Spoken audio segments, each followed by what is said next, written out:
सुबह के 4 बजे थे। मीना आज रोज से थोड़ा जल्दी उठ गई थी, कारण आज पीने का पानी आना था। उसके मोहल्ले में पीने वाला पानी हफ्ते में 3 दिन ही आता था। मीना जल्दी जल्दी बाल्टी लेकर नल की तरफ बढ़ी। आज तो पहला नंबर मेरा ही होगा, सोचती हुई जब नल पर पहुंची तो देखा उसके आगे 6 नंबर थे। कमबख्त जाने कितनी भोर से यहाँ आ जाते हैं, रात में सोते भी हैं या नहीं। मन ही मन बड़बड़ाते हुए मीना ने बाल्टी रख अपना 7वां नंबर सुरक्षित कर गहरी सांस ली। पिछली बार मीना की आंख देर से खुली तो 25वां नंबर लगा था। उसका नंबर आते आते पानी ही खत्म हो चला था। सिर्फ 3 बर्तन ही पानी मिला था उस दिन, और रमेश की बहू से झगड़ा हुआ वो अलग। अभी पानी आने में 2 घंटे शेष थे। मीना ने घर आकर जल्दी जल्दी खाना बनाया, स्नान आदि किया, फिर 6 बजे उठकर अन्य सदस्यों को उठाया। उठो, पानी आ गया है। पानी शब्द सुनते ही सब फौरन उठ खड़े हुए। पूरा परिवार पानी भरने के अभियान में जुट गया।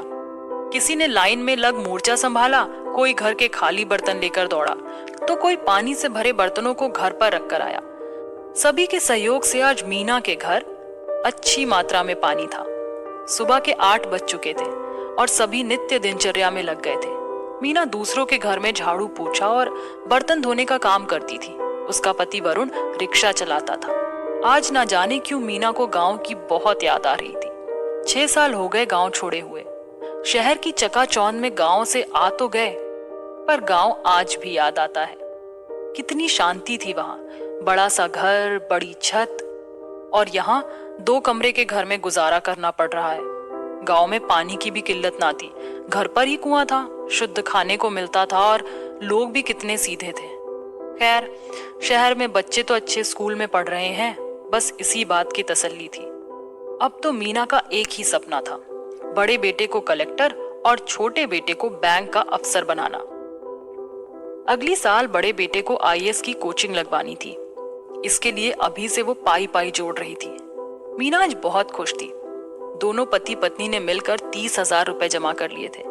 बस अब 10,000 और जोड़ने थे, वो भी जुड़ ही जाएंगे। उसके बाद बेटे को शहर के नामी आईएएस कोचिंग सेंटर में दाखिला दिलवा देंगे। मीना मीठे सपनों में खोई हुई थी। उसके सपनों को फोन की घंटी ने तोड़ा। फोन गांव से था। मीना सोच में पड़ गई।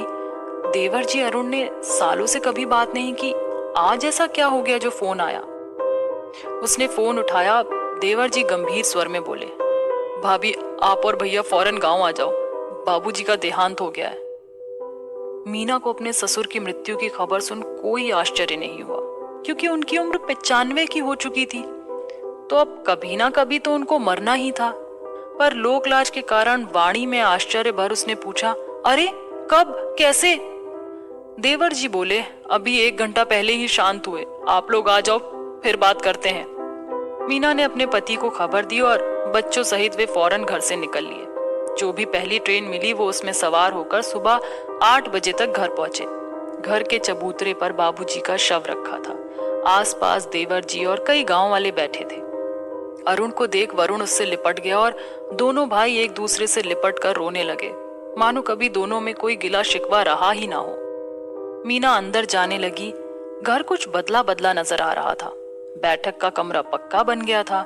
घर में एक स्नान घर भी बन गया था।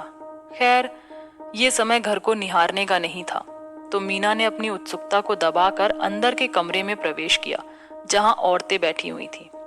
जैसे ही वह अंदर गई, उसकी चाची सास उससे लिपटकर जोर जोर से रोने लगी, जैसे बाबूजी के जाने का सबसे ज्यादा दुख उनको ही हो। मीना को दुख तो था, परंतु इतना भी नहीं कि रोना आ जाए। फिर वही लोक लाज के कारण वो भी घूंघट डालकर रोने का नाटक करने लगी। शाम को अंतिम संस्कार करके दोनों भाई साथ बैठे। दोनों के बीच बड़ी ही गंभीर वार्ता चल रही थी। विषय था बाबूजी की 13वीं का खर्चा। रिश्तेदार और गांव वालों को मिलाकर करीब 200 लोग हो रहे थे। मीना की देवरानी बोली, इतने लोग क्यों बुलाना, खास खास लोगों को बुला लो। देवर बोला, गजब करती हो तुम। अभी 2 महीने पहले बिरजू ने अपने बाबूजी की 13वीं पर अपने गांव के साथ साथ पड़ोस वाले गांव से भी लोगों को खाने पर बुलाया था, और हम अपने बाबूजी की 13वीं पर अपने गांव वालों को ना बुलाएं तो कितनी जगहसाई होगी। बड़े भाई वरुण ने भी सहमति जतलाई।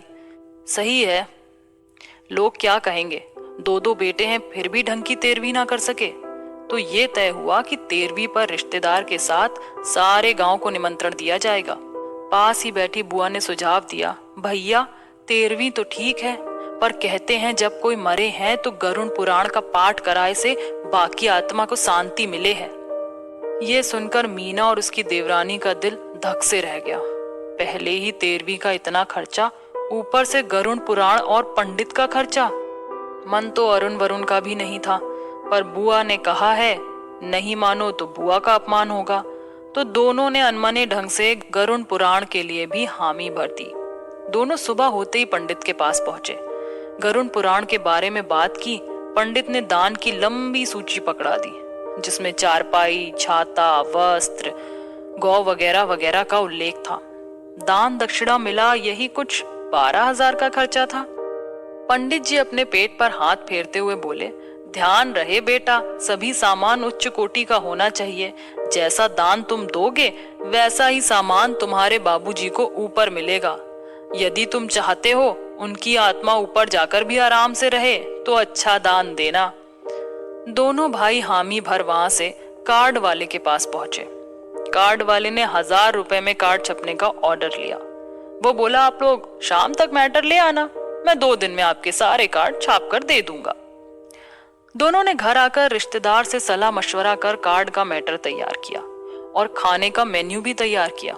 शाम को तय समय में पंडित जी आए और घर में गरुड़ पुराण का पाठ आरंभ हो गया।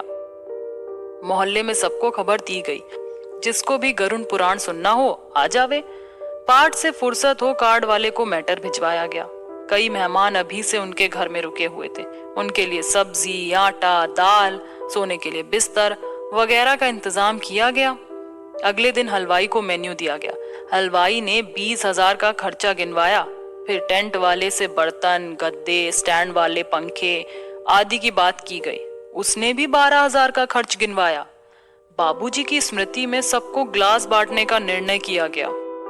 ग्लास पर बाबूजी का नाम अंकित करवाया गया, स्वर्गीय श्री जमुना दास जी की स्मृति में। दोना, पत्तल, डिस्पोजल ग्लास इत्यादि का भी इंतजाम किया गया। दोनों भाई आपस की रंजिशों को भूलकर पिताजी के अंतिम कार्य में जी जान से जुट गए थे। आखिरकार वह दिन भी आ गया, 13वां दिन।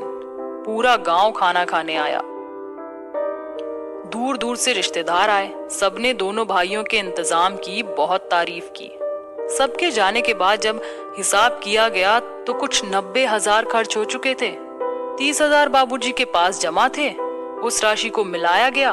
उसके बाद दोनों के हिस्से में 30,000 आए। मीना ने इतनी मेहनत से जो 30,000 की धनराशि बेटे की पढ़ाई के लिए जमा की थी, वो सब 13 दिन में खर्च हो गई। गांव से लौटते समय ट्रेन में मीना ने दुखी मन से पति से कहा, कितनी मुश्किल से एक एक करके बेटे की पढ़ाई के लिए पैसे जोड़े थे, सब खर्च हो गए। पति बोला, अरे अब पिताजी का अंतिम कार्य था, पैसा दोबारा जुड़ जाएगा। पिताजी की आत्मा हमें आशीर्वाद दे रही होगी। इस पर मीना चिढ़कर बोली, माता पिता तो हमेशा अपनी संतान को आशीर्वाद ही देते हैं। इसके लिए खाकर भूल जाने वाले समाज के लोगों को खिलाने पिलाने की जरूरत नहीं पड़ती। इस बार वरुण चुप था। मीना ने सच ही कहा था। लोग क्या कहेंगे के चक्कर में हम कई बार कर्ज करके भी झूठी शान बनाने में लगे रहते हैं।